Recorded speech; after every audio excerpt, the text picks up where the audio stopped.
So, Shari, let's move on to my favorite segment within the podcast. I make no bones about it. This is BS in CS, where we give you an opportunity to pick a bone. So if you had to choose one, what is the trend, catchphrase, or otherwise related to customer success that you would like to see done away with forever, Shari? Oh, this is... Hard to pick just one, right? Well, I'll give you something that had been trending for a while. It seems to have died down, but it was happening probably around end of Q3 and into Q4, and it made me want to dive out a window. Okay.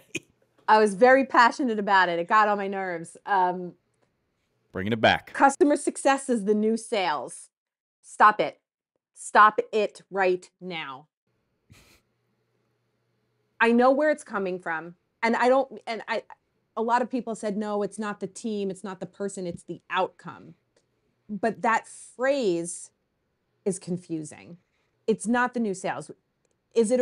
Customer success is a growth engine. They are attached to revenue. They are a revenue generating enterprise. And it's part of, again, it's your customer base. How do you support your customer base? But saying it's customer success, even that the outcome is the new sales, it rubbed me the wrong way. Because then it's like, well, then what happens to your chief customer officer? And what happens to this? And it's misleading. I think it's downright wrong.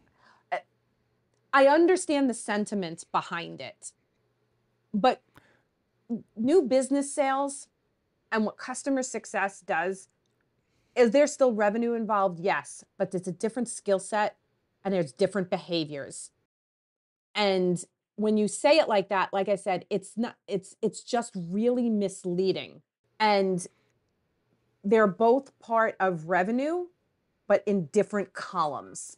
It doesn't account for all of the work that CS does. And I feel like it shows a fundamental lack of understanding for the complexities of customer success and what's needed to drive that motion and what's needed to retain a customer and what's needed to deliver on the brand promise that was sold from the website, from the awareness and consideration stage, from what sales said, from what marketing did to get them through that funnel. I'm not saying it's harder than what sales does. I don't want to get into that argument because there's no reason to have it. Everyone has their own challenges. Customer success, I think, creates the conditions for the retention and expansion to happen. Do they do it completely by themselves? Also, no. But they are a large part of it. And like I said, just reducing it to the new sales as if it was this new thing, like, oh my God, customer success. No, we don't need flashing neon lights. This isn't Vegas. It was like, you have to give it like, oh, it's the new sales. Just stop. I'm like, no, that's what bothered me. Just stop. Just stop. I think it's a fundamental. You're right. It's a fundamental misunderstanding of what it is that customer success does.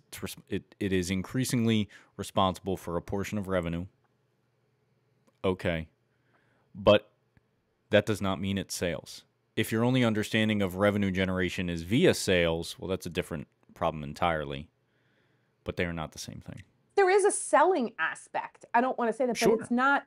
You're not hunting. It's different. It's consultative. Again, it's creating the conditions for that by making sure they adopt and achieve their outcomes and they see how we're measuring value. It's just different. It's different. And I just didn't like that. And of course it died out. It was one of those things, everyone's on LinkedIn, customer success, and then it caught on and now it's dead because moving on, like, just no, leave it. Okay, moving on.